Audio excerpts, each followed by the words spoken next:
Okay, good evening, everyone. Welcome to ASCC on the 13th of April.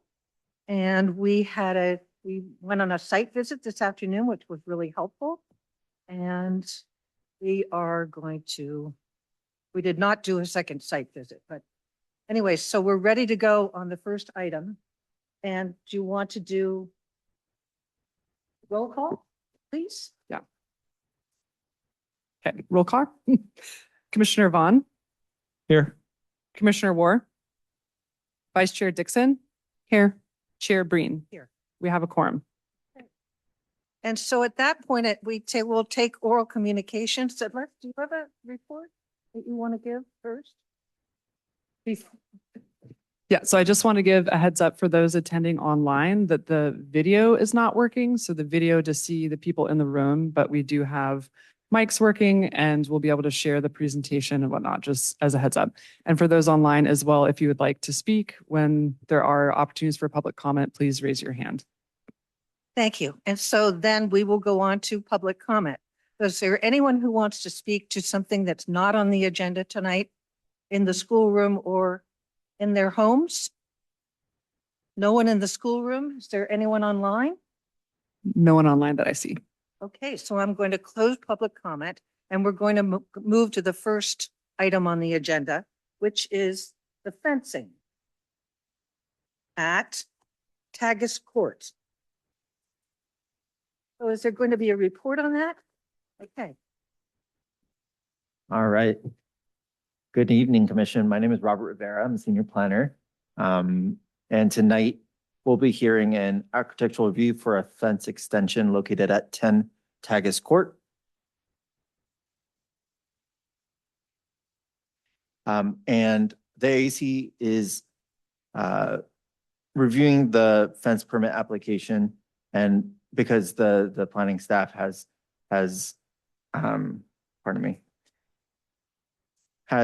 subject to this Title 18 section, has received public comment, and subject to this section, the ASCC has authority to review the existing fence permit application.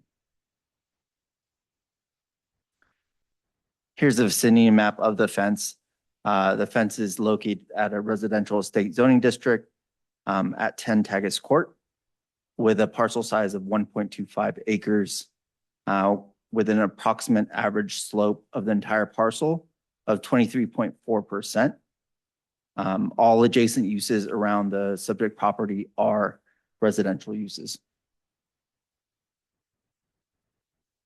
Here's the proposed location of the fence. The fence is approximately 230 feet in length, and it's 6 feet in height for the rear yard portion, and then 4 feet in height where it's located in the front setback. It's set back approximately 50 feet from the front property line and connects to the existing fencing on the rear and front yard, and is located to define the southern property line. The fence is also set back 3 feet from the property line as changed by a proposed lot line adjustment. And here we have a few renderings of the fence and elevations of the proposed fence. One being a wood pole post and wire fence. And then the second being 4 foot tall high wood rail fencing. And here are the principles subject to the fence permit section.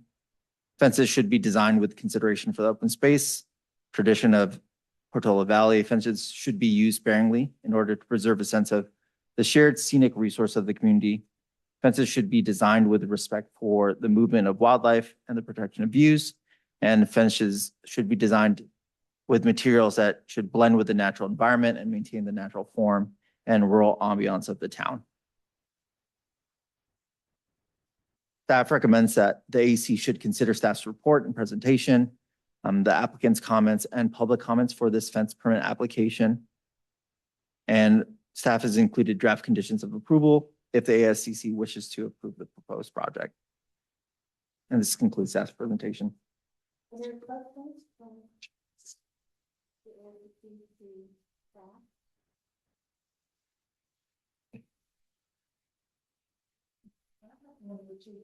When did the ASCC look at this before? It was submitted in 2023.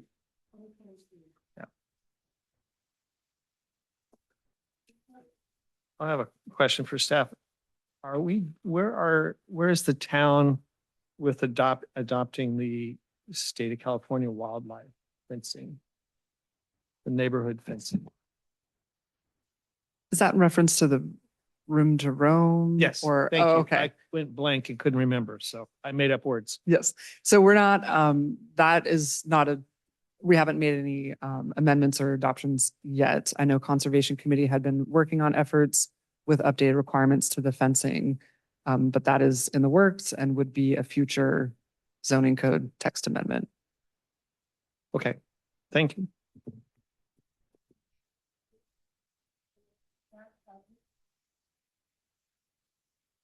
Can I have one. Does the applicant, yes, do you want to come up and talk? Can I ask one question? Yeah. Sorry, Gina. Can sorry, I just have one question. So I'm trying to see here, there's a call out for the adjusted or current property line. And then there's an arrow going to previous property line, typical, but it looks like it's pointing to a dimension strand. Do you have the ability to sort of clarify what's going on there and what the actual existing property line is? Is it the one that kind of goes through part of the deck on the neighboring property? Is that right? That's the old. Yes. That is the old property line.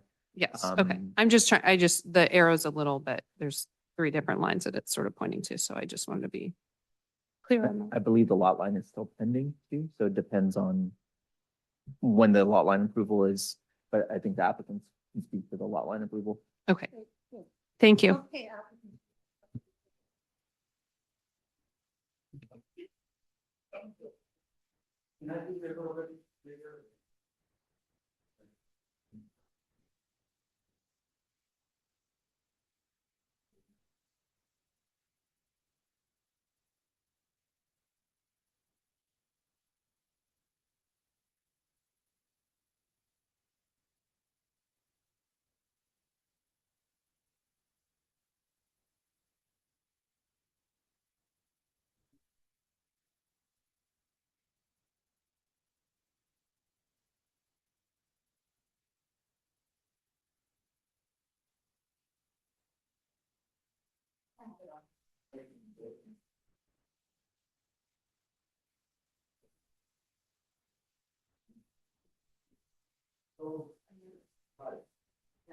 Hello, my name is Andy Mavardi. I'm the applicant. My wife and I are the applicant. Pentagus Court.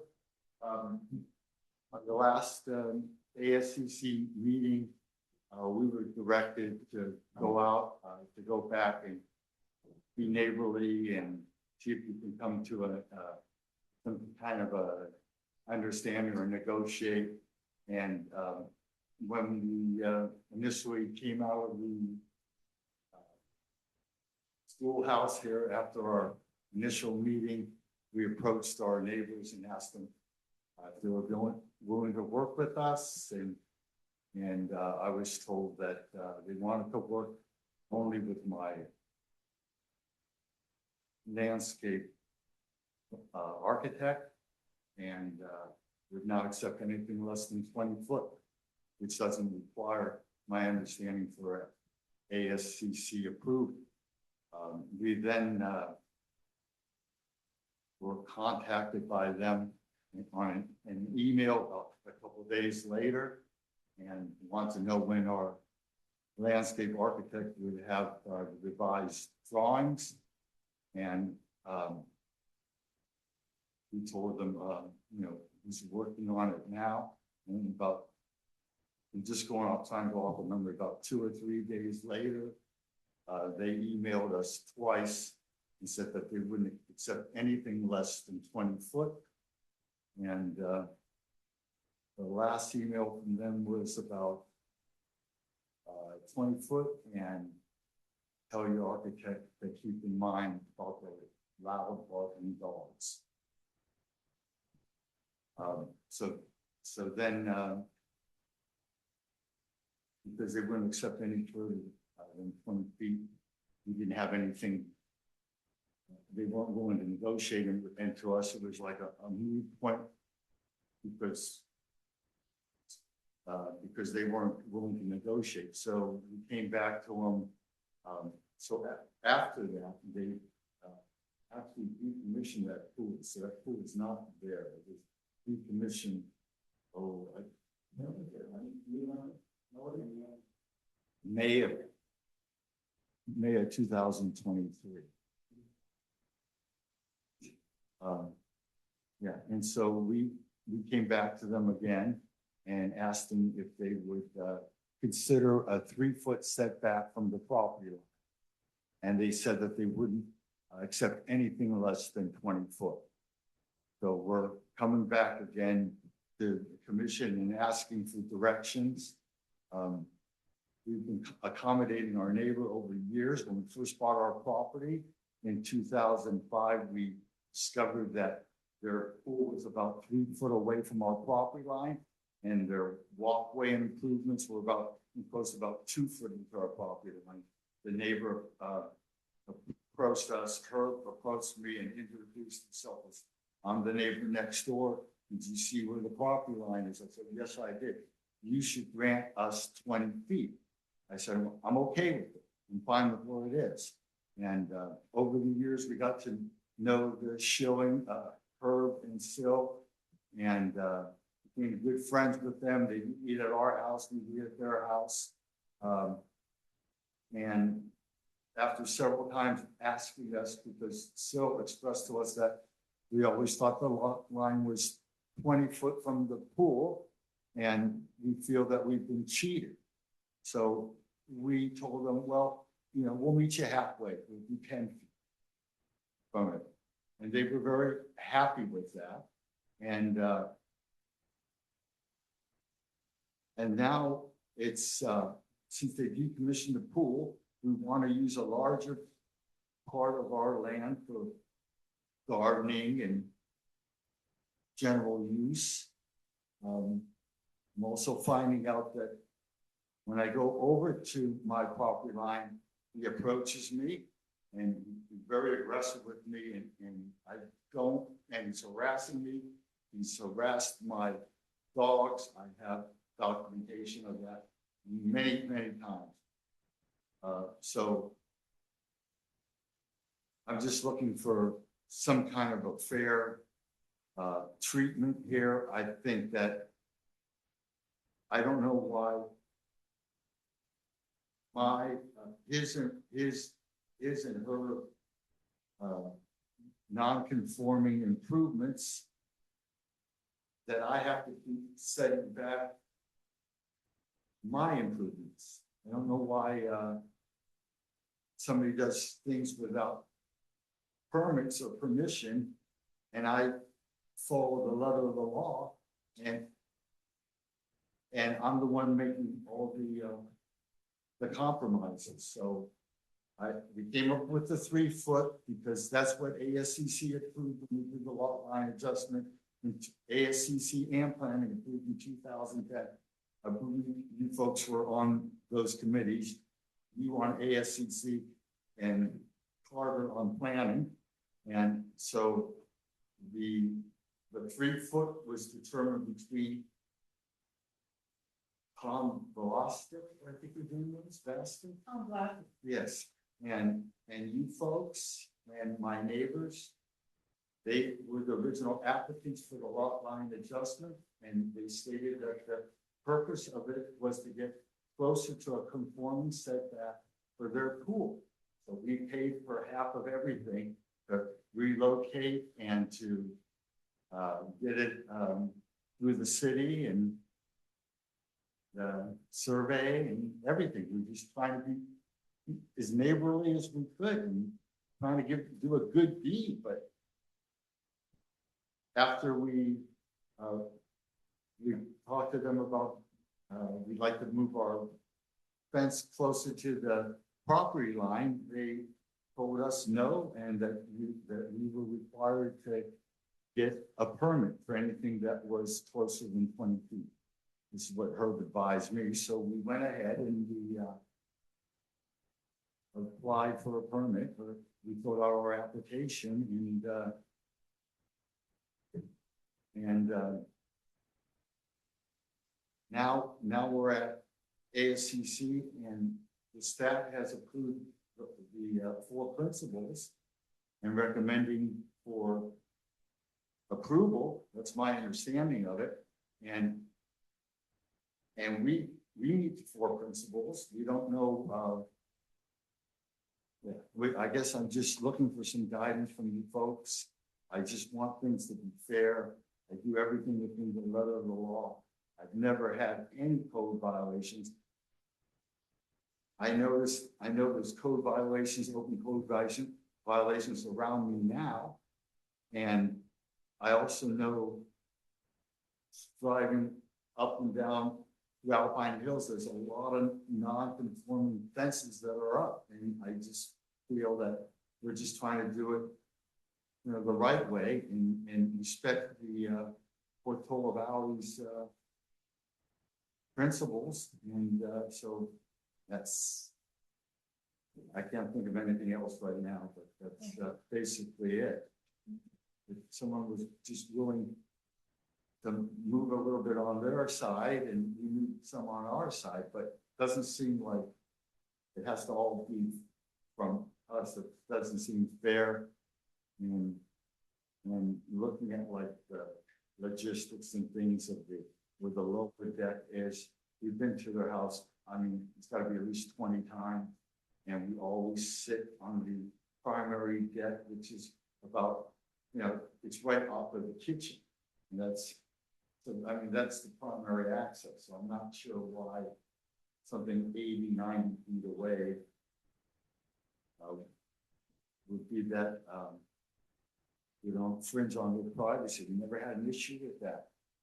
We never got a complaint from them about that. We've been here for over 20 years. You know, yeah, we don't have any violations for it. I'm not, you know, there's really a real surprise when they didn't want to make any kind of a negotiating kind of a compromise. Thank you. It looks like you want to speak. Do you have something that you need to say? And I apologize if I wasn't on key with everything. Good evening, Commissioners. My name is Ashley Nance. I'm land use counsel for Mabarties. And I just wanted to jump in quickly and clarify, I think, some of what Andy was trying to say, which is that after the previous ASCC hearing in 2023, Mabarties took the fence and sort of redesigned it to, they first attempted to negotiate, which obviously did not work. And then they redesigned the fence to be more consistent with the principles outlined in the code. And the current design of the fence as presented to you all here would include those principles. At the prior ASCC hearing, the only real principle that seemed to come up as unclear was the passage of wildlife or creating a wildlife corridor. So here they've set the fence back 3 feet from the property line in order to accommodate wildlife through that path. And the only other thing that's constraining wildlife movement in that area would be I understand there's some existing, a hedge and existing vegetation that was planted directly on the property line by the neighbors to the south, which is 18 acres. And so the fence has been redesigned to sort of accommodate for that wildlife movement. And as was flagged in the staff report and also materials that we submitted, there is also a very, very wide corridor immediately to the north of the home that is between 150 and 270 feet wide that allows for passage of wildlife through that corridor as well. So you've got one giant corridor and then one smaller corridor for the animals to pass through. And this design meets all the principles required. So we hope that you would approve this today, or in the alternative, give some clear guidance as to what would be required. Thank you.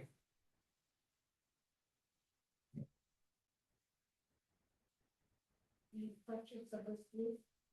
Yeah, I have a question. Come on up, Andy. What's the status of the lot line adjustment? Has that been finalized? First thing in a recent email, I wasn't aware of it, but it happened. All the paperwork done is there at the town. However, they had a new parcel on. And it was held up because of the county.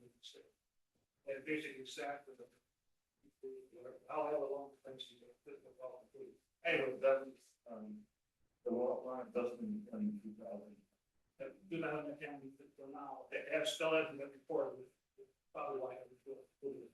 Anyway, the person of the Henry department assured me just the other thing was that they were gonna have this finish at the end of May and the parcel number reflecting the survey. By May and the tax assessment would be, he didn't have any idea what that was, but that'll be. Okay, thank you. Okay. I don't understand the part about the I mean, part of it, but it has to go through all the county things before it's final. Never properly. Pardon me? It was never properly. Oh, thank you. Thank you. Any other questions of the applicants and any of you guys? Yeah. Any other questions from the applicant, to the applicant? From the commission? No. Okay, so then we were going to move on to oral communications. What? Oh, yeah, public comment. Sorry, we're not oral communications, public comment. So is there anyone in the room that would like to speak to this? I think I had a question. I'd come back for a question for Andy. Is 10 feet still doable? I can do 10 feet if the neighbor can do 10 feet on their side. I would rather be on it. Yeah, if we can, if they can, reach 10 feet, they have a hedge about 50 foot long that was, planted after I had my encroachment survey done in 2022. They put up, I had, Catherine McGillis come out from, Conservation? from conservation, and she stated that it's a 50-foot long hedge, and it's about 12-foot tall now, and it's on the property line, and she identified that as a Photinia Frasia or FRAS. Yeah, Photinia. Thank you. Yeah. And she said it's known in the commercial industry as an instant hedge, and it grows up to about 20 foot tall. So it's only 3 years old, or my neighbor's already created a solid wall, 50 foot by 12 foot on the property line. I've requested many times in the past to please respect our property. I find planting on my side. I find planter boxes on my side. Supports for the planter boxes like steel ivy driven in the ground, totally on my property. The girders connected to it, and then he attaches his planter boxes. And then I ask him to move them, and he's got them set up like they're knocked down, so they're all bolted together, and just mantles them and puts them back up. So it's been very challenging. So I just want to go to my land without being disturbed, and and have a nice serene environment, and be able to garden and tend to it without having to be subject to I was there last Friday with my gardener, and he's on the deck screaming at my gardener and me, "Is that your property?" But it's gotten a lot. Yeah, so it's, I don't want to deal with that anymore. I just, I'm willing to do the 10 foot, Okay. but it seems to, let's do it both ways. If you, 10 foot on my side from the property line and 10 foot on their side from the property line. That gives a 20 foot Looks like looks like we'd have to skill saw some of the deck to do that 10 foot on the other side from the drawing. But that looks like that's old stuff. I mean, it looks old construction, but 10 foot is workable to give a wildlife corridor there. Because if I recall from being on Tagus for other things, there's not a lot of, yes, there is the canyon below the neighbors and yours. But there's not a lot of other places for wildlife to come up because it's pretty solid houses along top there. Well, on the north side of my property. it's Yes. about 170. I'm familiar with that piece and I've seen the animals moving there, but another spot as well would be, Yeah, I haven't, Okay. I haven't seen them use that as a corridor. But if ASCC feels that 10 foot is sufficient, then I would say, let's make it equal. Let's go 5 foot here from the property line, my fence, and 5 foot from the property line. I see. With improvement. And if you look at the original lot line adjustment, I think you still have it further demonstrated where he was gonna cut that rear deck, the lower deck that you're talking about, another 5 foot. Yeah, I just seeing it in the drawing. I'm not quite sure what's Yeah, all so there. if I- So that's okay. I answered my basic question. Yeah, so Thank you. Appreciate it. Okay, any other questions from the ASCC to the applicant? No? Okay, then let's go to public comment. And so, do you all want to speak or, okay, come on up to the.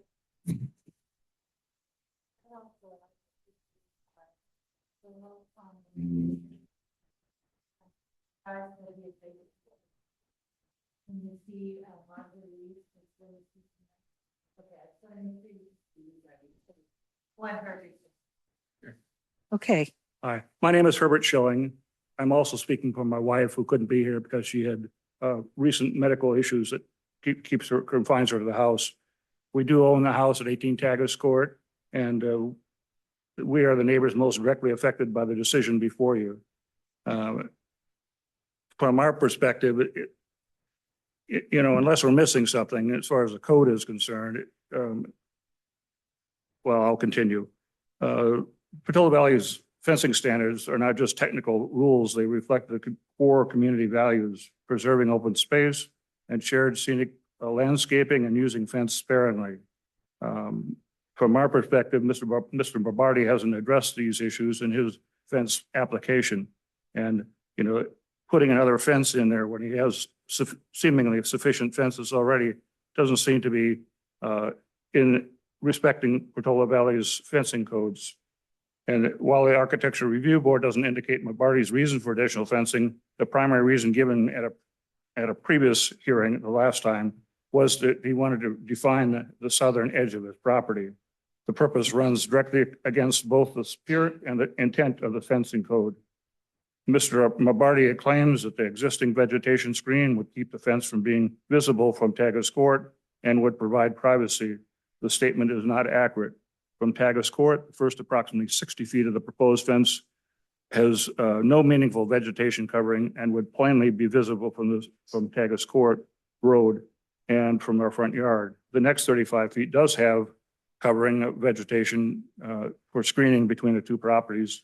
And also, but the problem is if there's disease and lack of water, this screening will disappear. Approximately 16 feet from the screening vegetation is our upper deck where we have periodic visitations and meals with our friends. The applicant further notes that admits that the 35 feet of vegetation, after the 35 feet of vegetation, approximately 60 feet of the fence would be visible from our yard because there's limited vegetation. The last approximately 20 feet of the proposed fence would only be 6 to 12 feet from our lower deck living area. Most importantly, the proposed fence would effectively close a wildlife corridor, an outcome that the Portola Valley fence code specifically seeks to prevent. And to a certain in a certain area by the 8-foot high retaining wall, the terrain slopes 70 to 80 degrees, which means animals cannot climb that. This is precisely the reason for the 2024 California room to roam law which was acted to address the fence should not block normal wildlife movement. And I noticed he talked about that. I'm not sure how you get animal movement through that area if you have the front end blocked. For these reasons, we respectfully ask that you deny Mr. Barbardi's request for a fence anywhere closer than 20 feet to the property line. As proposed, it conflicts with Portola Valley open space philosophy and relies on inaccurate statements about the visible and screening and raises the issue of the blocked wildlife corridor in violation of the fencing code. Thank you for your time and consideration of this. And, Thank you. in all due respect, Mr. Barbardi, yes, we can consider some compromise. We certainly cannot accept the 3-foot setback. Thank you. Anyone else in the schoolhouse want to speak to this? No? I'm looking at you. Okay. Is there anyone online? Yes, so we have a few online. I'll go with David Cardinal first, and I'll allow you to talk. Oh, thanks. I've probably made my thoughts fairly clear in my messages and my artist conception of the horror that it would be on the Beresford's back deck. But 3 quick things. First of all, I don't see any point to the fence really, other than just being annoying and being pissed off at the Herb and Sill neighbors, because it doesn't do anything. Unless they let their dogs run down there, which would be a problem, because their dogs bark all the time. And like I said, from 200 feet away, they bother us. So from 6 feet away, that would be really bad. I also wonder about, speaking of punitive, if you look at the border of the fence, they've actually made a weird little triangle down to the end, which I can't imagine they're going to like grow turnips or something in that weird little triangle. And I haven't seen any evidence they're growing anything anywhere near any of this. So I'm not sure about the gardening thing. But you can judge that for yourself. So I'm nervous about that, and I'm mostly concerned about the hypocrisy of the wildlife corridor issue. Frankly, the Mabardi's fence on our side, we are the northern neighbors. Their fence runs exactly to their property boundary, which you can see in the plans they've submitted. And therefore, the entire wildlife corridor is on our property. And frankly, we love it. But if someone else like them or somebody else wanted to make a 3-foot, wanted to make a property line fence, that would all be gone. So for them to rely on our willingness to make a wildlife corridor, I think is super hypocritical, because really, no. I mean, everybody should be on their marks for helping out our wildlife and their corridors, and them relying, it just, I don't know, it kind of drives me nuts. So I really think the fence is a bad idea. It doesn't make any sense, and it's bad for everybody. So thank you. Thank you. Next call. Next, Mark Ruiz. Good evening. Mark, Do you guys hear me? Yep. Okay, thank you very much. Good evening, commissioners. My name is Mark Ruiz, and I represent the adjacent property owners at 18 Tagus Court, Herb and Sill. We respectfully disagree with the staff's conclusion that the proposal satisfies the town's fence principles. The question before the commission is whether the required findings can be made under section 18.43.010, and based on the actual conditions at the site, we do not believe they can. This proposal was previously reviewed by the commission, and at that time, there were concerns about whether those findings could be made. From our perspective, the current proposal does not materially resolve these concerns. There is currently an open corridor of approximately 16 to 20 feet between the properties, which contributes to the sense of openness the code is intended to preserve. Introducing the 6-foot fence in this location would materially change that condition. This is also not a typical setback situation, as there was some previous discussion due to a prior lot line adjustment in 2010. The proposed fence would be located unusually close to my client's primary outdoor living area. As a practical matter, the fence would sit immediately adjacent to where they sit and use their deck on a daily basis. In that context, a 3-foot setback does not meaningfully mitigate the impact. The proposal would also affect shared views and wildlife movement, as the existing open space currently functions as a passage for wildlife and contributes to the visual openness between properties. Finally, the applicant has not identified any site-specific condition that would justify placing a fence in such close proximity to the property line. I've also reviewed the minutes and recording from the August 2023 hearing, and it's clear the commission encouraged the parties to work toward an amicable resolution. And my client remains open to a solution, but only one that meaningfully addresses the impacts described. That's all I have to say. Thank you. Thank you. Any other comments? I don't see any others online. Okay, so then I'll close public comment on this and we'll come to the commission.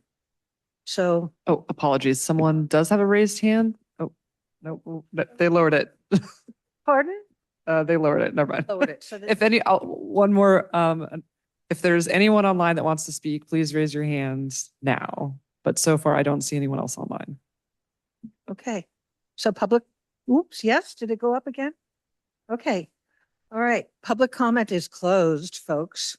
Okay, so now we're going to come back to the commission and Gina, no, not if you, did you get a chance to see it? All right, then I'll go to Lance.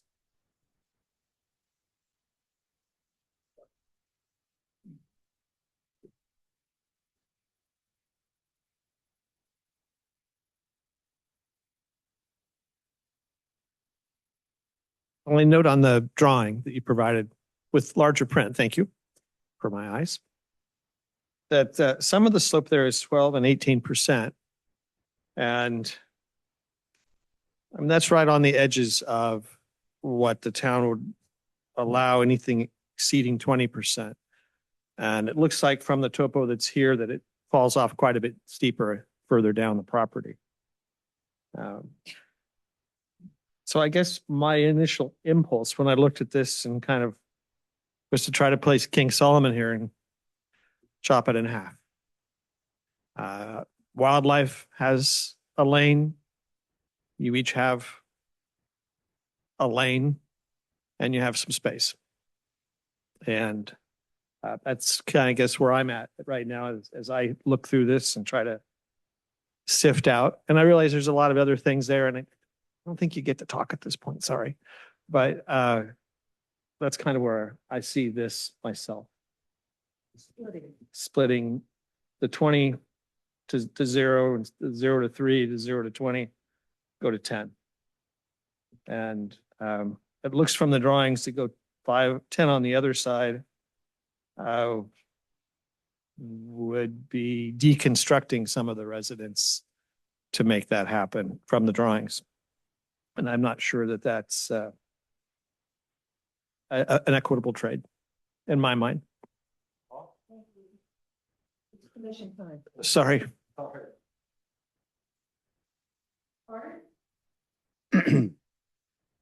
I, like Lance, wasn't, on the commission, either commission, in 23. So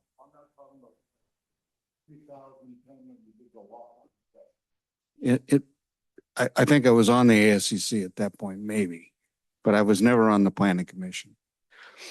So I'm kind of looking at this, with fresh eyes. in general, I have been a supporter of, of mutual property line fences, in districts, where the property sizes, are 1 acre and smaller. The caveat, that, fences do help make good neighbors. When the fence, is mutually agreed upon, and the neighbors mutually benefit from it. In this situation, kind of the decision of the ASCC is, feels like it's, trying to be, a third party judge. And I don't feel comfortable doing that. This is something that should be, mutually agreed to. There's appears to be quite a bit of baggage around the encroachment and the history, before and after, the construction of the, the reconstruction of the Marby's house. And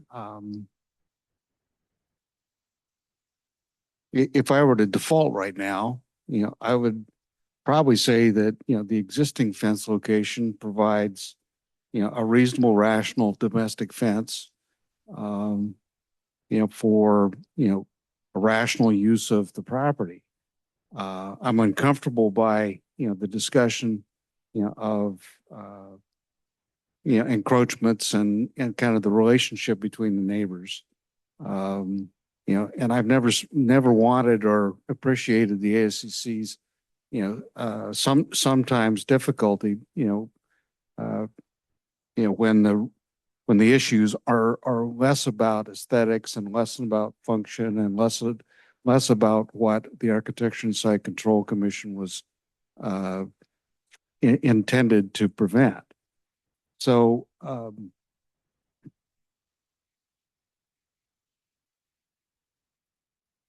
the conversations around, wildlife corridors and some of that kind of stuff, are issues that are ever present, and have been discussed in more and more detail as the town is becoming more dense, with the advent, of increased ADUs and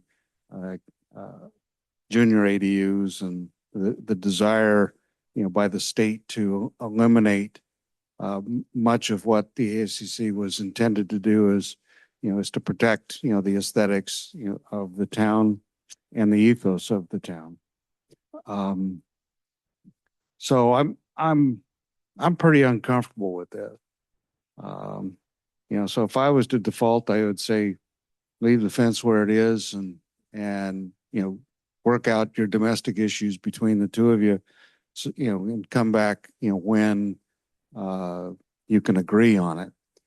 Because, the concept of somehow splitting the baby, by saying that you're going to mutually agree on a 10-foot setback on each side requires you guys to agree on that. That's not something that we can adjudicate.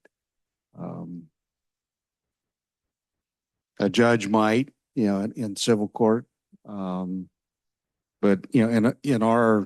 with our purview, I don't think that that's what we can do. So that's kind of where I'm at. I mean, because the fence right now, the way it's built, on the Marby's property, kind of makes sense, from a topographic standpoint, from a use standpoint, so I just don't, it appears that this is more about a dispute, between neighbors, than it is about the aesthetics and the use of the land. Thank you. Gina, did you look it over? Yeah, I'm just, Yeah, I have to agree with Carter that, yeah, I'm struggling with what the right answer is because it feels out of our wheelhouse in a way. I mean, the difficulty stems from the fact that there's non-compliance on the adjacent property, and that's with both landscaping and built structures. So, I mean, I don't know if there's, what town precedent is in terms of, I see it from the perspective of, yes, I'm sure having a fence right next to a deck is unpleasant, but at the same time, I also understand the unfairness of having to modify plans based on non-compliance on an adjacent property. And so I personally don't know what the answer is, but I will say I feel sad for you all that you have these really contentious neighbor relationships. It's, I mean, Portola Valley has a great community. It's honestly kind of sad to sit here and hear this, that there isn't a resolution, that there isn't, more capability or willingness to work together to figure something out, that council got involved over fencing. I mean, I don't know. I should just say, it's just kind of sad. But again, I mean, we can continue to talk about it. I don't know, Dana, if you have thoughts as well, but, one thing I would say though is I know, Dave made the comment about the fence, and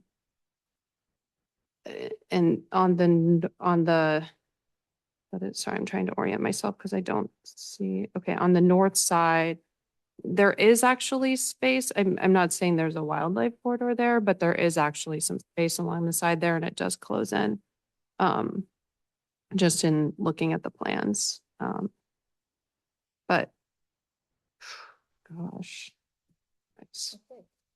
Thank you.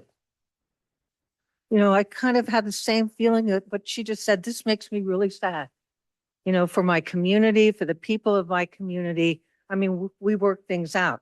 So much for that bottle of champagne I brought to the last meeting, that we were going to sit and work it out. So, I saw the fence. I think for you wanting a little bit more room for gardening, there's no gardening there's no gardening down there. So it just sort of appears to me that if you really wanted to be gardening, you could be going up higher on the property. Anyway, I think that this is between you guys. And I, again, also don't feel like us judging this is fair. And, so I don't think I would support it. I also feel like your backyard, I mean, maybe it's not big enough for you, but it should be big enough for the dog and for gardening, but it may not feel fair to you. But that's your issue, I think, with the two different property owners. If you need more room to walk your dog, I mean, maybe go walk your dog more often. I don't know. But, I just don't, I feel like the fencing coming down to their deck is unfair to them also. It's visually unfair. And I would expect if my neighbors wanted me to take something down, I would take it down because I love my neighbors. So, and I want to make things work. So that's kind of where I am. I mean, I can't really support this unless you pull the fence closer to yours. But, so I don't know what we should do. And does anyone have any thoughts about what we should do? Should we vote or should we have them come back? Let me suggest, at least one path, is that, if in the perfection, of the lot line adjustment, since it hasn't been recorded yet. So officially the property line still is where it is because it hasn't been recorded. That you use this opportunity, between you two neighbors, to resolve, what you think the right answer is long-term. With the pool decommissioning, it probably gives you some more opportunities, on both sides, to, reflect on, on the encroachments and decide what the long-term right answer is. So what I would suggest our action be tonight, is to not take action, to continue this so that you don't have to reapply. And that you all seriously, go back, now that you have counsel on both sides, come up with an amicable solution, so that from the ASCC standpoint, we can do what we do, is continue to be good neighbors for you so that you can be good neighbors. Because that in general is what the ASCC, has been doing since 1967. And so I'll make a motion, to continue this to a date unspecific for you guys to resolve things. And that you do this now while the iron is hot, while council is engaged, and come up, with a written solution, that you guys agree to, and that it could be recorded with the lot line adjustment or whatever else you decide. Thank you. Is there a second? I will second that. Okay. That's my preference as well. So all those in favor of that motion? Aye. Aye. Okay, so that's what's happening. And I think you guys could do this.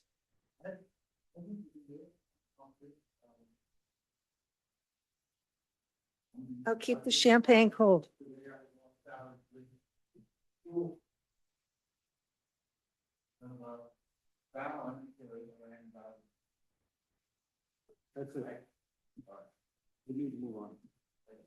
Thank you. Okay. All righty. So now on to Ramoso. All right.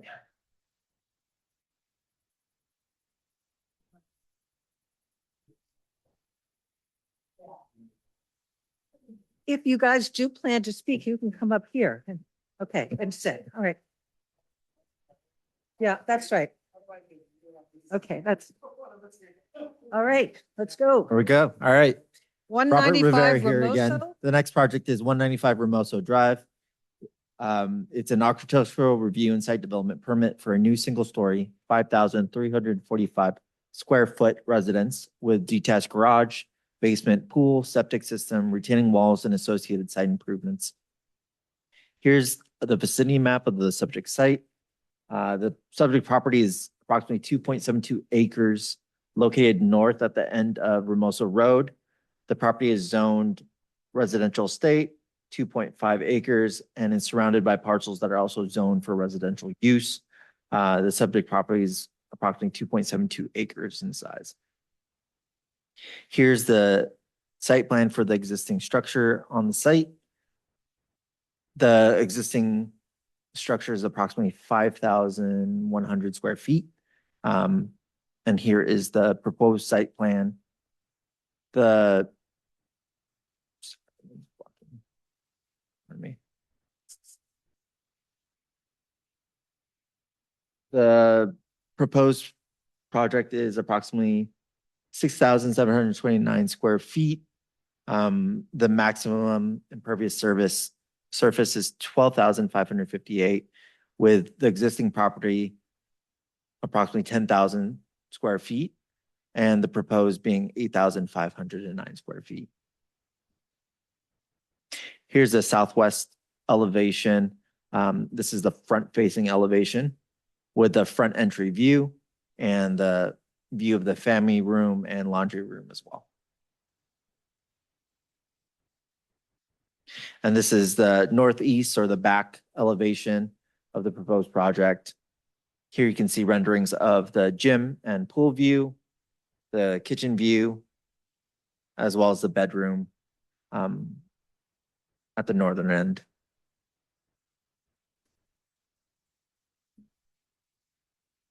And then here we have elevations of the south face and the north elevation. And here we have the color and materials All the proposed colors and materials are primarily natural materials and are consistent with the design guidelines and light reflectivity. They consist of stone veneer, soft wood cladding, and concrete and stucco.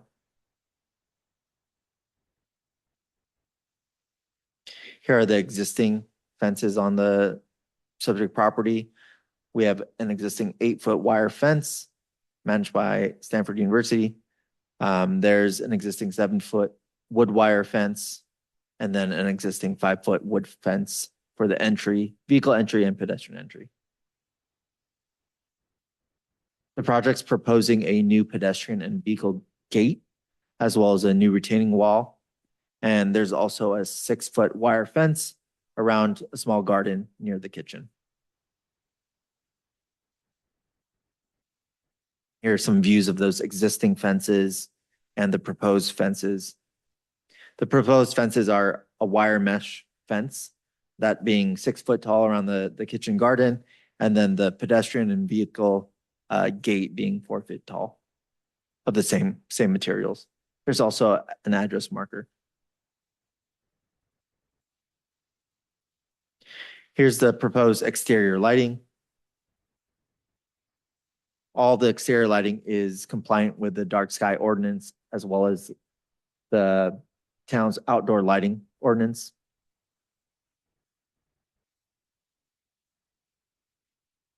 And here's the proposed planting. The project proposes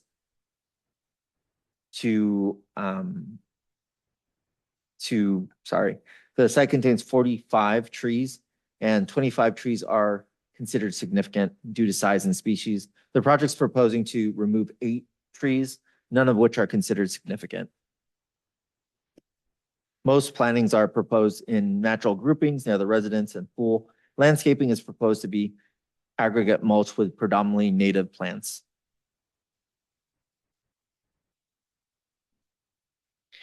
And then the project's proposing a total of 980 cubic yards of soil movement.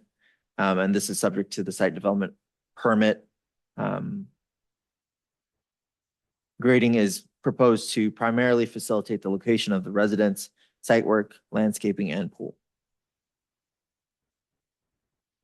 Notice of public meeting was mailed to all property owners within 300 feet of the site on April 3rd, 2026. As far as I know, no comments have been received from neighboring properties prior to the publication of the staff report and the hearing. And as well as the Westridge Homeowner Association has reviewed the plan set and has provided no comments to staff. Staff's recommendation is to approve the proposed project subject to the conditions in the staff report. Thank you. So just Westridge did not comment on it at all? They were waiting to Good provide thing or a comment. bad thing? They reviewed the plans and were holding, I guess, judgment until the story poles were installed, and they haven't provided any comments to staff. And the applicant has been working with them as well. Okay, thank you. All right, do you guys want to come up or? So before I do my little speech, so Westridge did review. They were there since the story poles were there. And my knowledge, they approved. I mean, they said they were going to send a note to staff approval, but if that hasn't occurred, obviously I can't comment. But that was, that discussion occurred probably 10 days ago. There was a subset of probably 3 or 4 people that showed up. First of all, thank you to the committee. I had a chance to meet a couple of you on site today. Gina, I didn't, and Carter, I didn't, but thank you for your work on behalf of the town. I don't know how much, after the last conversation, you guys don't get a lot of rewards for doing what you're doing, so we appreciate it. So my name is Tom Lanch. My wife and I obviously are putting forth this project for approval with the town. I will say we actually have searched hard and long for 6.5 years since I've owned this property to find a house to buy in Portola Valley. Frankly, I didn't want to go through this process due to the time commitment, the expense, and the complexity associated with building a home here. But that's a discussion for another day. But again, we purchased the property in 2009. Subsequent to that purchase of the property, I've spent about 6.5 years really getting the site in preparation. I've had tenants on the property, which you probably couldn't see it a lot around the house itself, but certainly downhill. Significant work on fire retention, significant removal of poison oak, elimination of any trees that aren't going to be, torn out through the construction process that are non-native, trimming and maintenance of all that. So a tremendous amount of work. Why are we building this house? What's driving us? Frankly, my wife and I would like to grow old here in this town and put the last phase of our life here. And really what prohibited us from finding a home to buy was mobility issues associated with purchasing a house. We couldn't find a house that didn't have stairs and didn't allow for mobility gracefully in age, I'd say. In fact, my wife isn't joining us today because she's recovering from knee replacement surgery and she's now had 2 hips and this is her 2nd knee. So we're just looking forward to talking about driving around in wheelchairs on the primary level of this house. So we designed it with no stairs. We designed it even taking it down a little bit the slope. So even things like taking the garbage out to the cul-de-sac was easier versus the slope itself. We wanted to protect all the legacy trees, which we have. We really wanted to integrate this thing into the environment, which we think we have. We really wanted to design it that minimize the impact on the community around us and our neighbors. And I think if you look at the placement of the house, we've actually pushed it back, with the exception of the ADU, further away from our neighbors in many cases. This lot had a geological challenge where actually 2 fault lines come together on it. Whiskey and Franciscan formations come together right in the middle of it. In fact, they go through the existing structure today. So as part of this process, I went to the town council it was COVID because it was a telephone call. It was a video call, 2020, 2021, where we actually negotiated a setback provision based upon where the fault line is. I spent significant amounts of money determining where that fault line is. This thing has more holes in it in the ground than probably most structures in this community, because we really wanted to trace the fault line. And we negotiated a setback, which is registered by the town, and we can build 5 feet based on that setback after the discussion with the town geologist. Again, the landscape plan that we've tried to integrate, really, I don't want to spend a lot of money on water. Maybe I'm cheap, maybe whatever, but I just found it ridiculous. So we tried to integrate everything we could. I don't know if it's 100%, but it's as close as we could with using only plants that we'd find at Jasper Ridge. That's our neighbor. That's the neighboring fence. So we thought that was it. And again, this design includes an ADU, which we wanted to integrate, hopefully to help the town a little bit on this housing element. I guess the one issue on the ADU, frankly, that we went back and forth, and it was a lot of discussions with the city, with the town, excuse me, is if I was going to put an ADU and actually used it for somebody other than us, I felt the need that you needed to have a garage. I didn't want to have a car in my parking lot, in my driveway, or out in the cul-de-sac if I was going to have an ADU to be useful to somebody. And so actually that was probably the most difficult part of the ADU discussion, because frankly, the ADU discussion as a standoff, we could obviously put it closer to the property line than what we could if we had a garage structure. So that was, I don't want to say a contentious issue, but it was a challenge for us. So with that, the architect that's been working with me on this for, I don't know, 3.5 years, a long time. We've been working on this a long time. Sarah, who's here today, and I've been delighted she's been involved in it. And we'd like to thank you for your time and ask you for your support and answer any questions you may. Thank you. Thank you. Anybody have questions of the applicant and or staff about the project? I have none. Mine were addressed in the site visit. Okay. So shall we move to oral, no, public Public comment? All right. I suppose Judith Haskell has nothing to say. Okay. Is there anybody online? I don't see any hands raised online, so no comment. Well, Lance, you started last time. Carter? Sure. Sorry for missing the site meeting. I had visited the site before and was very familiar, so I was pleased to see, the project. I think geology is probably the biggest challenge, and the lack of flat ground, on a site this big, is really the challenge.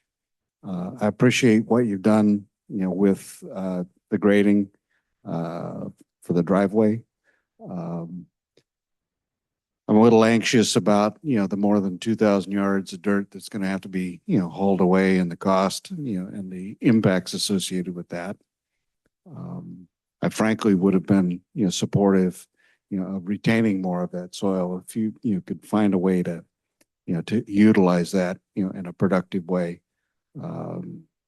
I know that, you're up against, the 1,000 cubic yards of, ASCC, a review authority. So I can support the decision you've made. I support the architecture. I think that, it's sympathetic, the site planning, is appropriate. Probably the only, real comment I have is about the amount of exterior lighting, and the alignment of it. The places that I have the most difficulty with, are on the downhill side, where the pool lights are facing out, away from the house, and both the recessed wall lights, that are down low, because they're going to be shining, downhill. So if there's a way to architecturally, both along this, the long set of steps, that kind of goes diagonally down to the basement level, to create a wall so that either those same lights, or something similar, could actually, face towards the place, that you're trying to light. And also, kind of in the curved area, as it goes out around, the master bedroom, similarly, so that those lights, aren't shedding light, out into Jasper Ridge, and the forest. But I think it's a good project. The effort that you're going to, to site it, and recess it, I think is, affords a very nice plan, that fits the site very nicely and fits into both the town's aesthetics, ethos, and the aesthetics and the ethos of Westridge. Thank you. Gina? Yeah, I agree with Carter that I think it's a really nice project. I wasn't at the group site visit, but I did stop by before the meeting just to take a look at the story poles. And I felt, especially with the wing that comes out, kind of slanting that and working with was really nice. And you have very lovely views and we'll have lovely views from the house. Yeah, I think the architecture is nice as well. Takes advantage of the light, but nice use of the wood and the stucco. The stucco looks pretty white in the elevations, but I'm sure you guys have, are selecting some color that has the proper light reflectivity value. So I won't judge it based on those. But yeah, I think in general, it looked good. I was wondering, there's an oak, I think it's a 24-inch oak that kind of overhangs the house. Is the plan to just trim that back where it's coming in close? Because that was the one spot where I noticed that and you guys probably talked about this in the site visit, but, where it's kind of intersecting the story poles. But Gina, I mean, there was two areas, by the way, I had the arborist out, look at story poles around there. There was two areas where I'll sort of say the roof Yep, line. let me tell you. quote, encroaching units. The one was off the bedroom wing. Is that the one you're referring to? So if you were, was it close facing Jasper Ridge, like a tall one facing Jasper Ridge? No, it actually was on kind of the north side. Oh, I guess that is Yeah, yeah. I think facing, it's that corner. yes. Yeah, so Yeah. that- Beautiful Yeah, tree. beautiful tree. I mean, it's a beautiful tree. There will Yeah. be limbs that will be. Yeah. I had the arborist and actually the tree guy there a few weeks ago, and what we discussed was, we're gonna actually, one of those ones, two of those ones will have to be removed, but one of them will be like stubbed off of it because Mhm. it's a pretty big limb, and so we thought the best approach was to stub it off first, and let it sort of settle down, and then if we had to cut it back, we could. But that was the intent. So yes, the answer will have to be trimmed up a little bit. Mhm. Not significant, if it's already been reviewed. Yeah, okay. Yeah. On the light issue, Curtis, yeah, we were sensitive to this comment, to be honest. I'm not, and Sarah can probably comment about the stair lights, because there was some, lots of comment about how we put the stair lights and how we put those so that they were more diffused. It's a safety issue. That's all we're really concerned about, frankly. And so, certainly we'll be interested in your comments on that, but we tried to beam them down as much as we could, certainly not pushing them out. And I thought that we did even the pool lights, I thought we were running a wall, but we didn't. Right. Okay, so anyway, it's like one of those, but clearly. Six, one half dozen the other. You get slapped here and you get slapped back. Yeah, well, we're trying, yeah. We're really, I'm sensitive to that myself. I mean, we don't want to live here. The reason that you don't want to have a lot of light. So the reason I like that lot is because I don't want to have any neighbors seeing my stuff like that. So I'm sensitive. The one other lighting issue, Tom, was, in those, in those upsloping roofs, where you've got, eave lights. Right. Those tend to be problematic. Okay. So because they're beaming out. So to me, as you get closer to completing the design, if there are ways, either in your railing, to actually, keep the light on the ground, because if you're putting the light at, at 11 or 12 or 14 feet, it's really lighting a big area, and it's kind of defeating the purpose of being at the complete darkest end, of the town. So, I mean, I mean, to me, it's part of the sensitivity that you guys are getting to. And it's been one of the reasons that I'm always uncomfortable with how complete or how complete you need to be in order to get to see us. Because to me, this is something, that I would want you to do after we've kind of approved, the general building design and the site planning. So this is, Sarah, really one of those perfect examples, that, if a year or two, ago, we had met with you, on a preliminary basis and said, hey, that's really cool. Go for it. Rather than having to solve every civil engineering problem, every lighting problem, every material issue, every exterior specification before we ever get here. Thank you. Were you aware that, My original comment, why I didn't want, honestly, at this level of complexity, before I even know that I can build this thing, you could say, I hate this design, right? We could have. we could have, I hate it. It's terrible. but were you aware that you could have met with us early? No, because it's such a great thing to do.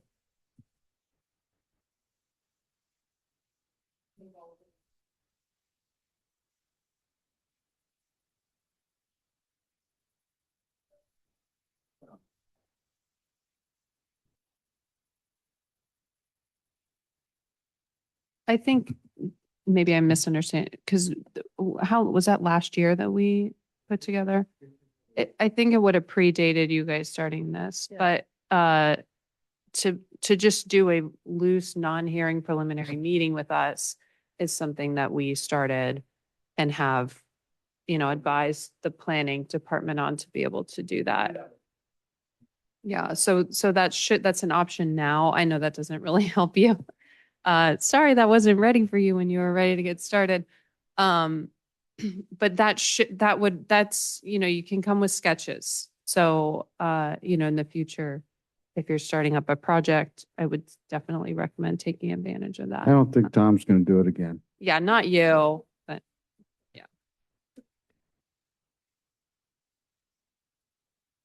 Okay, Lance, comments? I appreciate the walk around, chance to see it, review it and look at it.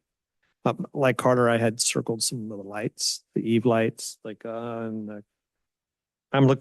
just did a kind of a quick grab of some of the printouts. And I'm looking at G012. So I see like the eve lights on the common area view. It looks like there's lights on the wall for the bedroom wing view that are radiating out from the house on to wash the deck.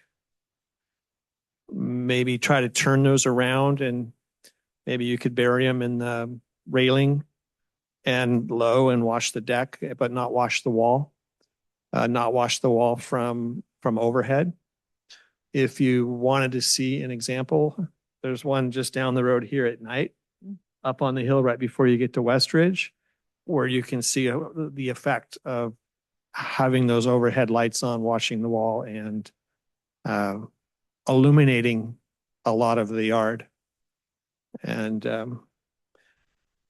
I also kind of look at the lights, and I think where you are is going to be really wonderfully dark. Yeah. And you could probably do step lights a lot less than you would do in a Menlo Park or more urban lit area, just because of the effect. So I usually try to encourage less, even for that lighting, like every fourth if you can, because it really, you embed them in the kick, and boy, you can get a lot of light that will reflect down the steps. I think that's enough for now. Appreciate your thoughts on the house. I can see that it's been given a lot of consideration. Thank you. Well, I haven't been this excited about a house in a long time. I mean, just having that I told Carter that we've worked together on 909 Westridge. And when we were there with the landscape architect and architect, they said, everything we're getting is from Jasper Ridge. And I'm going to put you together with them so that you can meet the architect and the landscape architect, because they get it. They get the ethos of Portola Valley. And I did catch the lights in the swimming pool, but then I figured that there's no offsite impact anywhere on this property. That being said, the fact that it's going to be so dark, you'll learn to see, in the dark, which is pretty exciting. I love lying in bed at night and I can see everything because it's so dark where I am. Anyway, I think it's really exciting that you're there in that darkness. Am I correct in that the perimeter fence down below is gone or will be gone?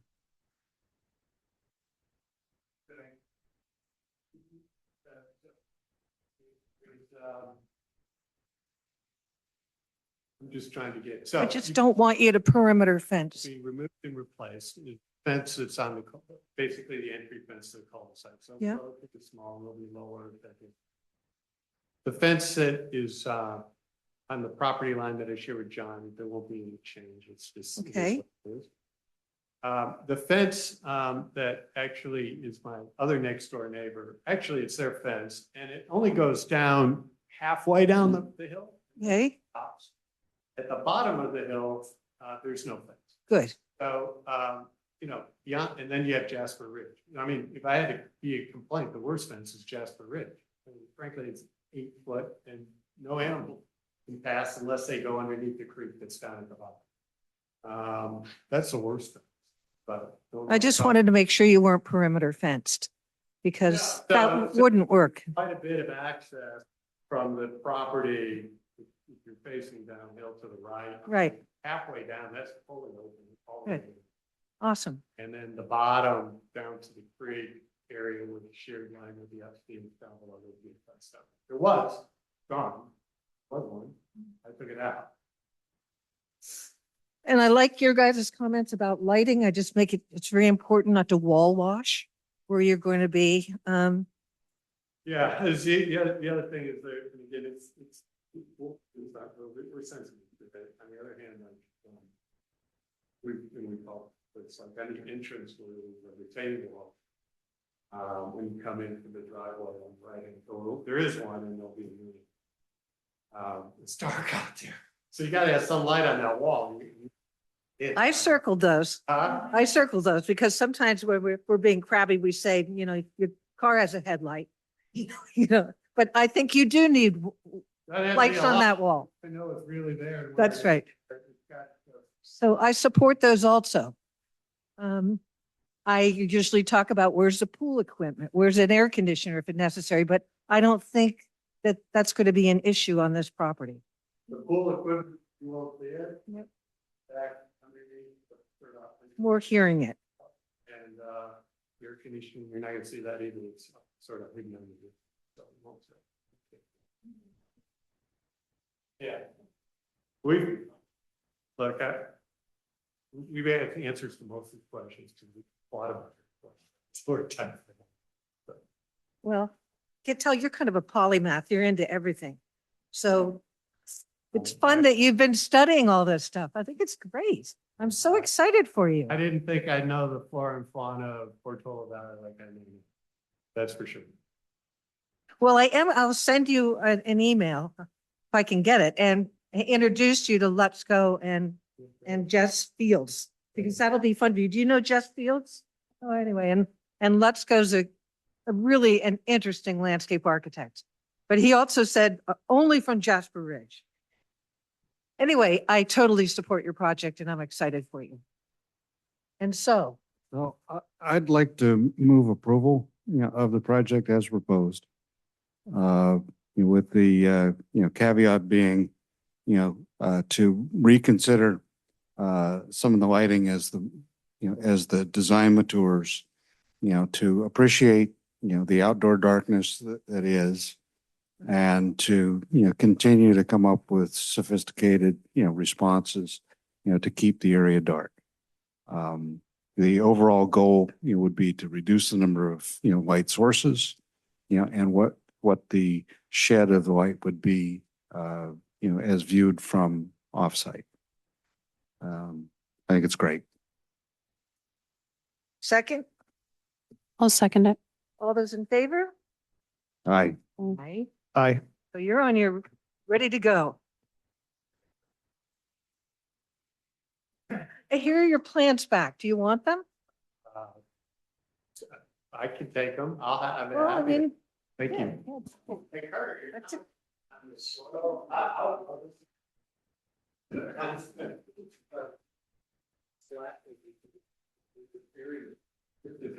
There is a lot of my wife absolutely reminds me that part of it goes up for our grandkids come to get them all around.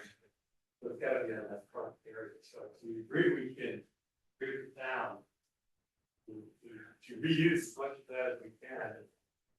Flatten it up. There's challenges with our rate. This doesn't need to go to the planning commission. Not as it's currently proposed, and, what I was suggesting, is that if you're willing to actually do that, I believe there's support, amongst the, the ASCC to recommend to the planning commission, approval, of a larger grading number, because I think the site planning strategy, is superior. Essentially, the way that the ASCC and the planning commission have worked, over the years, is to encourage great design by, allowing a level of approval, that does something right. So the reason I brought it up tonight, is that, very clearly, you're trying to meet, the goals of the ordinance.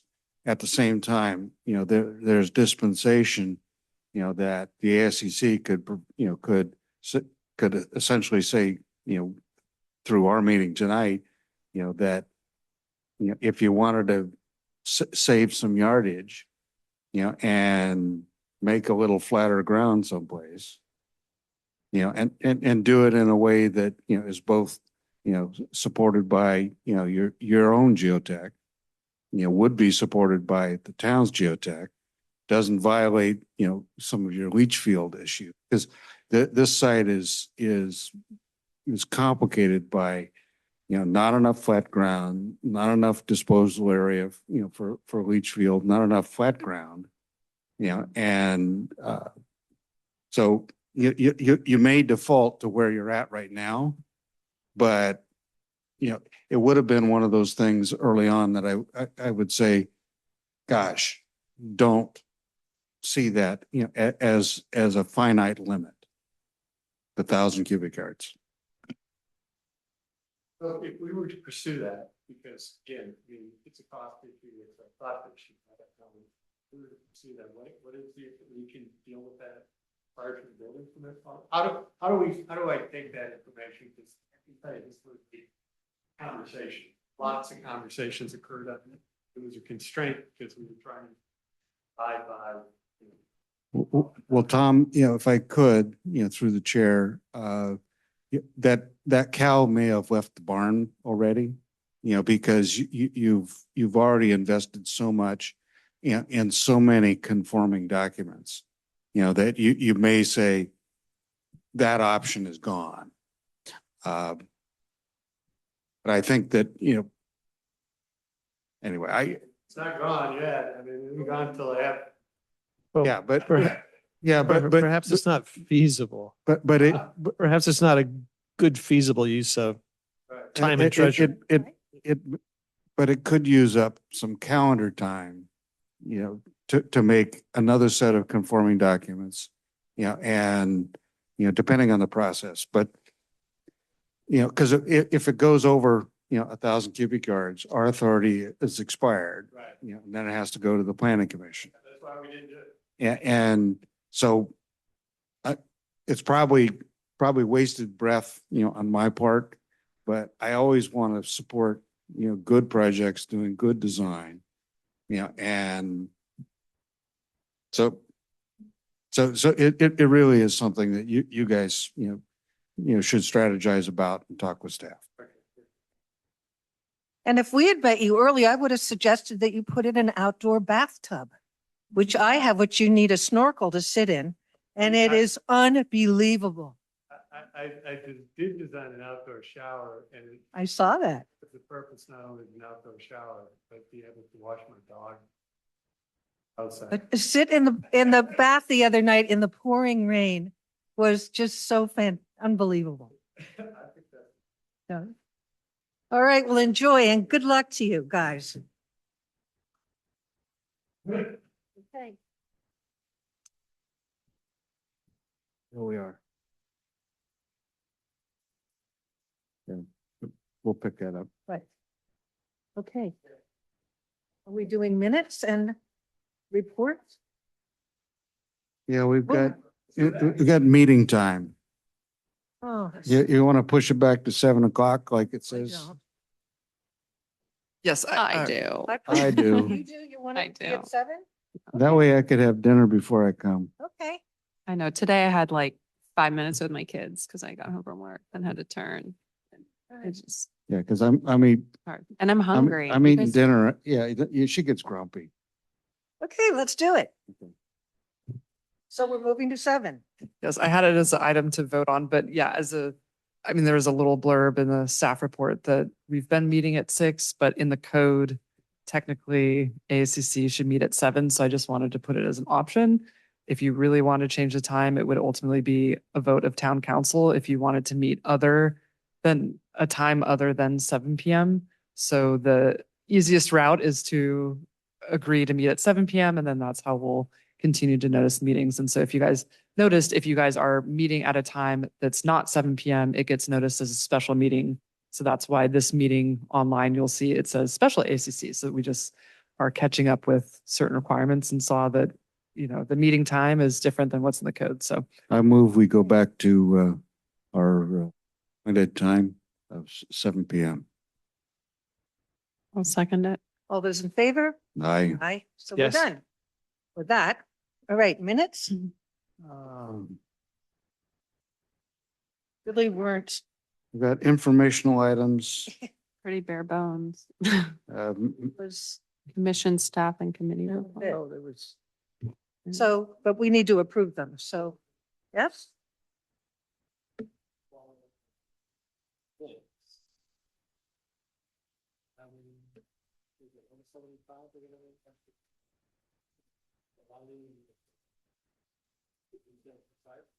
Yeah, Escobar, is that what you're talking no, about? Westridge. Westridge. Oh, yeah. Oh, I've gotten like 5 letters from people in the community. yeah, I was planning on doing a bit of a report out during the, I guess, agenda item 6. So yeah, as like just to report out, the committee director report outs. Okay, so with that property, as I understand, it was 41 Stonegate and it's changed the address to 1375 Westridge because the driveway has changed. So we have looked into that, and there is a bit of a discrepancy between what was approved through ACC. I'm going to get the date wrong, but a few years ago. And so with the columns question, it was approved with stone, kind of a stone facade on the columns, but through the building permit, eventually that had been updated to stucco. So there was confusion between an image that was shown, but then it references a detail. So the image was still showing stone, but in the detail that had changed to stucco at some point. So we're also trying to track down, was there a separate approval done? Was it through either the chair or vice chair of ACC at that time? And we're tracking through the different kind of approvals. So our staff is pulling all the different documentation to just go through to understand that.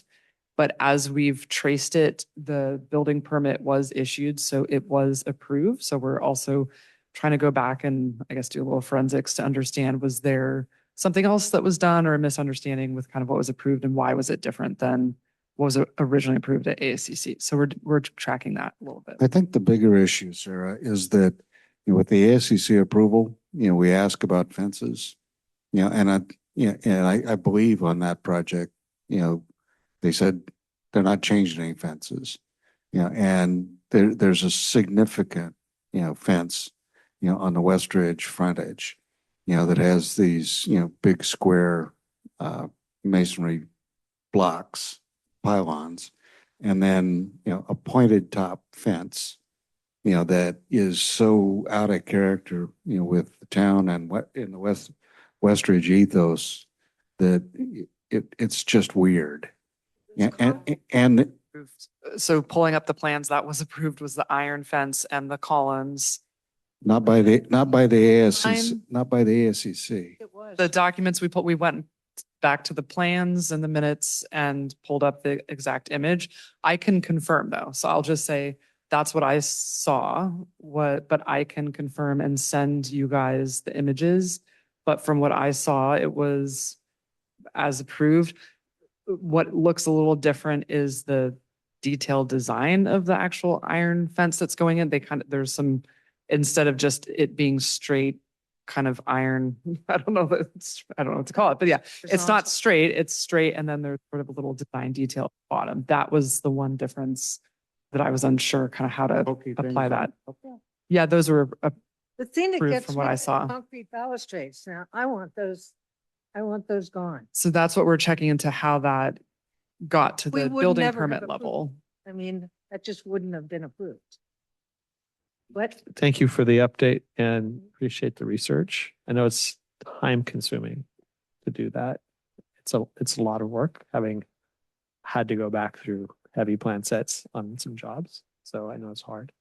And then if you can find out about that entry, the white balustrades, if there was anything there as well, I think that was Double check, maybe I'm misremembering oddity. that. That's kind of back against the residence.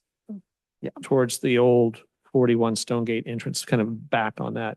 I guess I would call that project Southwest Entry terrace, entry area Surrounded on the by- side. Yeah. white concrete balustrades. Yes. So and Jamie, the planner, she has an inspection scheduled for later this week as well, where she's also going to go out and verify. So she's Okay. definitely Final. aware of, yeah, Great. so the final as well. So that's where she'll be able to better detail everything.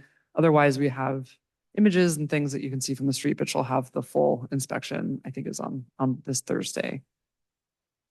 Thank you. The other extra thing that I need to bring up is the Conservation Committee and the fencing work that they're doing. They would like to do a subcommittee of conservation with a subcommittee of ASCC just to get it done. And I volunteered to do one. It's anyone help with that? With a subcommittee just to help them finish. Is this a code modification or?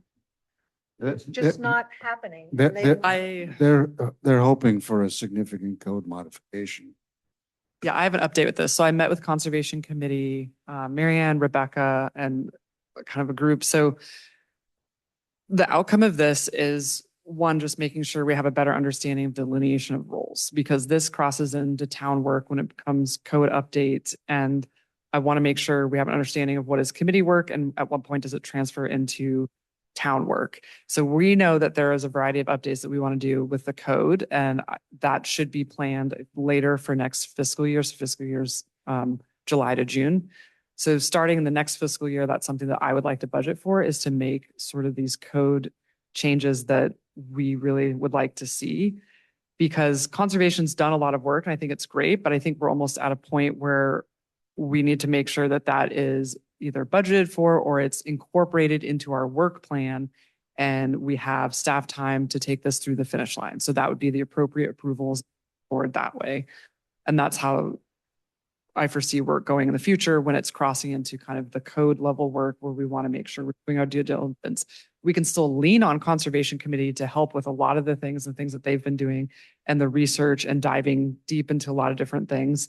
But at some point, I don't want them to do extra work where we're still maybe going to have public meetings or engagement down the road, if you know what I mean, because it will be part of our work and we will do that work later. So my recommendation was to put a pause, at least on the engagement. They can still continue. And then the town will pick this up as a project where then we can go full steam and be very coordinated together and track together to just push it through the finish line with the final approvals. Okay, you're seeking efficiency and alignment. Well, conservation says that for their point of view that it's done, that the work is done and that they want it to go to the council.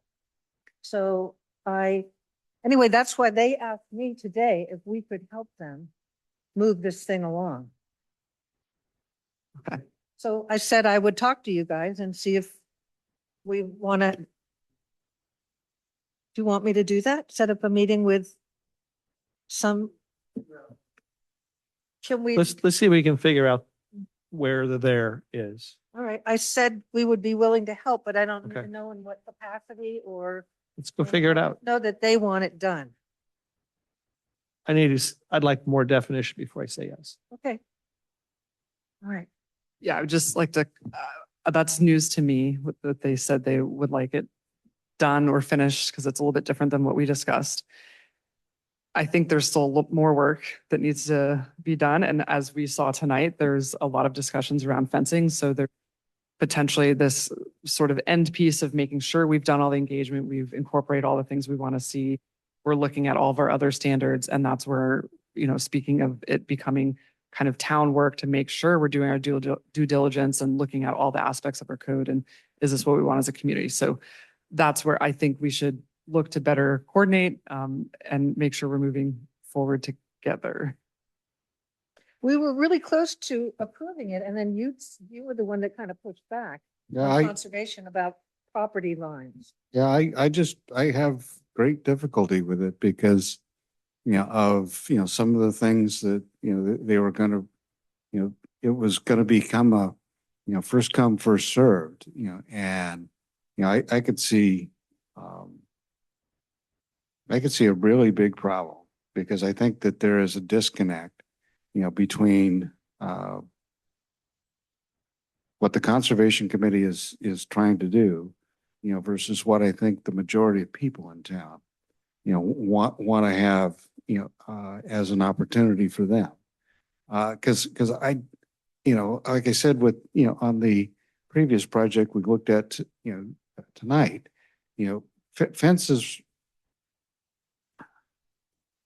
fences beyond the front fence, really need to be, kind of a relationship issue between the properties. Yeah, and when you start creating, zones of taking, on those properties that don't have fences, the future owners are going to say, well, no, wait a minute, my other neighbor has got a property like fence. Why can't I? I think they changed everything though because of your comments. Well, I don't know that I think that they reworked it. I don't know either, but they told me that, Well, yeah, we need let's- to work on this because let's of have a- Carter's comments. Let's have 45 minutes and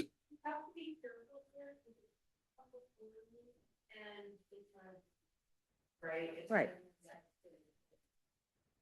It's a good preview of the topic to come, and it is a good start in conservation, but we have to agenda properly. Vision. I hear you that they want it moved along. I just don't. You need to have a conversation. Okay.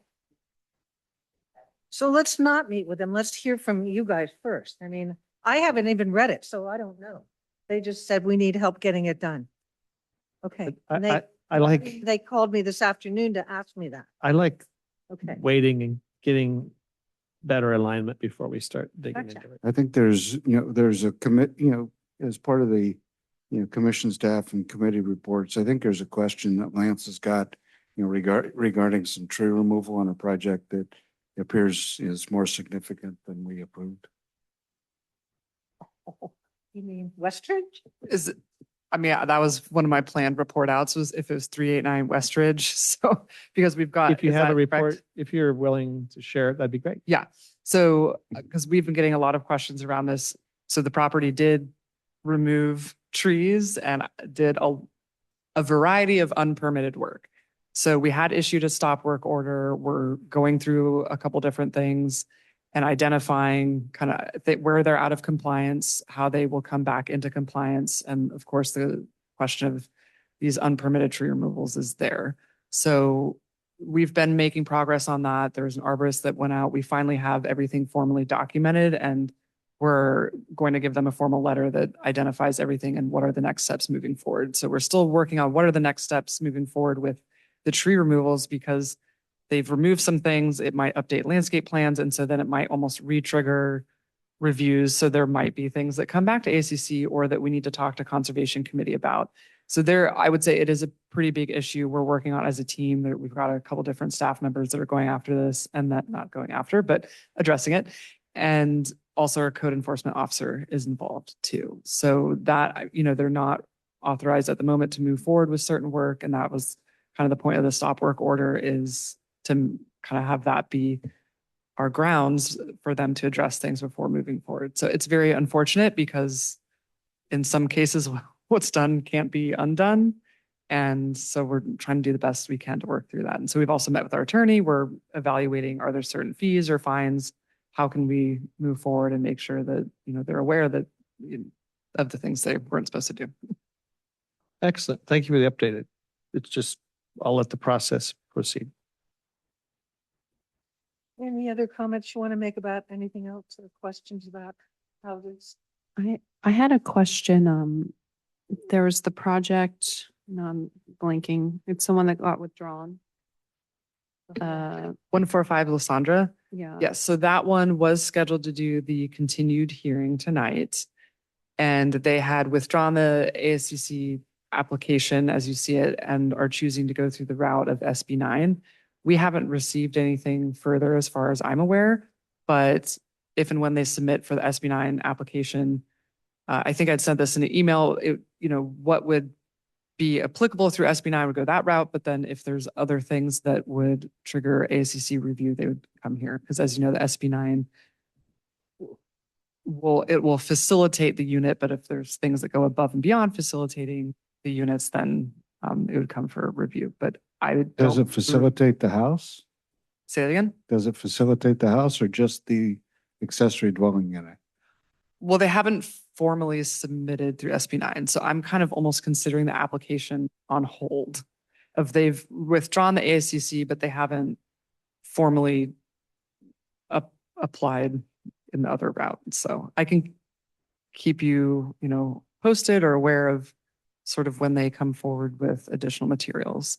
Because I know, one of the things that was discussed last time was the height discrepancy and making sure that they come into compliance with that. So I know they were working on the plans and doing updates, and then they withdrew the application for ASCC. We're looking at going through SB9. It's kind of in their court right now as I see it. I think we noted some potential possible trees that were Yeah. significant. Yes. So, I mean, depending on kind of how they come back, it will do the proper reviews as well. Well, the issue with the trees is that the trees were done prior to the application and they were done without, they applied, but were denied, a permit to remove them and they still removed them. Yeah. So that falls in sort of a code enforcement case criteria where can we identify them for doing unpermitted work, which I know we were looking into kind of how can we. Well, there's a problem with that, because, some of the current laws, they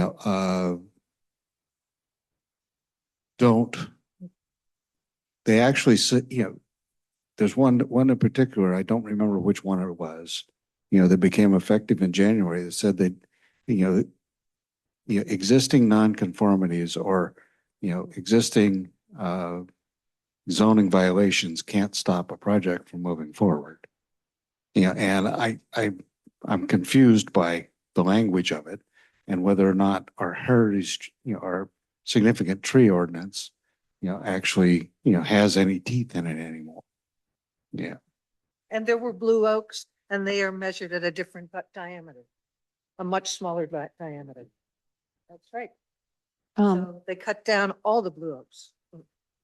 Oh, as part of that, something that came up was the issues with the design guidelines, what's in the code, as Carter's saying, the tree ordinance not really having teeth, that it's not, there are things in the code that just aren't clear enough, like around tree removals, for instance. So I know you were mentioning code updates with regard to fencing happening in the next fiscal year. I mean, is there any plan to look into some of these code issues? I know, they can't be reactive in a way that's, trying to prevent development, but I think something, again, just taking the trees, for instance, it's really protecting the existing vegetation. Yeah. And I think there's opportunity to make improvements to the code. Not going to do a full code overhaul, but I think it's more as identified potentially by town council. I know we had the priority setting session, and when we're looking at that and then moving into budgeting, that would be the opportunity to identify kind of budget and resources for doing code updates. And I think that's a moment where we could do an evaluation of what does this mean and how are we incorporating some of our priority updates into this? And so I think it kind of will come with how we identify them, what we think we can do, what makes sense to do, almost like kind of a bundle update with some of these things. Because I think I know when we're talking about like the objective design standards, and then there could be some other things that might be wrapped into it where if we do sort of holistic community engagement and maybe on the different topics, I see that as like a package moving through. But we would identify what is a kind of our priorities, what are our big things that we're seeing that maybe we do need to address, even if they're kind of different. Yeah, because I mean, I guess my greater question, in all of this is if it seems like this project on Lysandra is unique in that it's pursuing a different avenue. But I mean, if it's possible to do a new build of a large house and ADU and they're both covered under SB 9, then why would anybody go through the ASCC? Exactly. I mean, what's the purpose of the ASCC at that point? So Well, because That's just a question. I don't know about that. No, but- it's on its deathbed.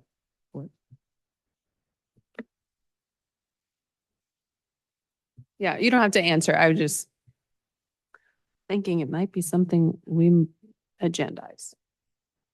Well, there's actually, brings us to the minutes. There were some things in the minutes, that I said, because I actually made a list, of kind of what I thought the germane issues were, that we need to attend to from a zoning code standpoint, because they are way too soft, being considered guidelines, and that we really need to look, hard and make sure that we budget for it, because there are going to be, additional applicants, that are going to be using the state law, against us.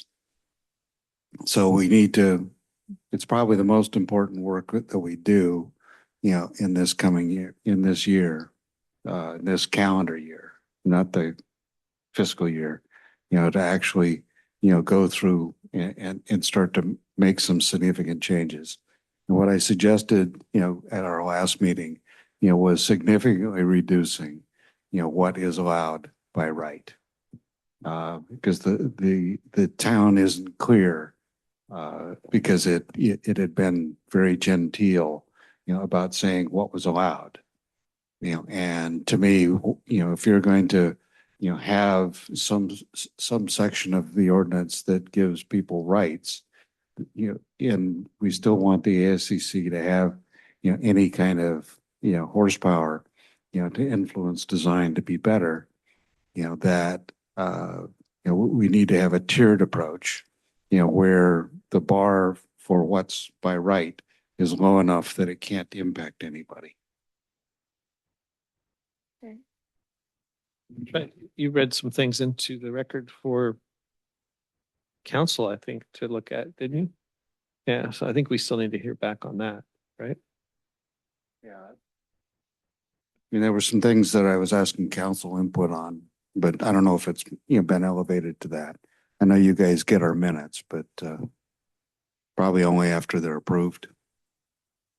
Okay, so I move we approve the minutes from under item 7A.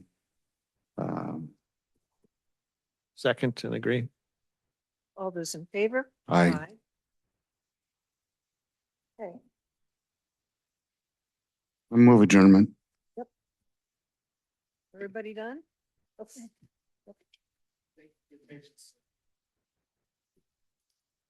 Thank you for.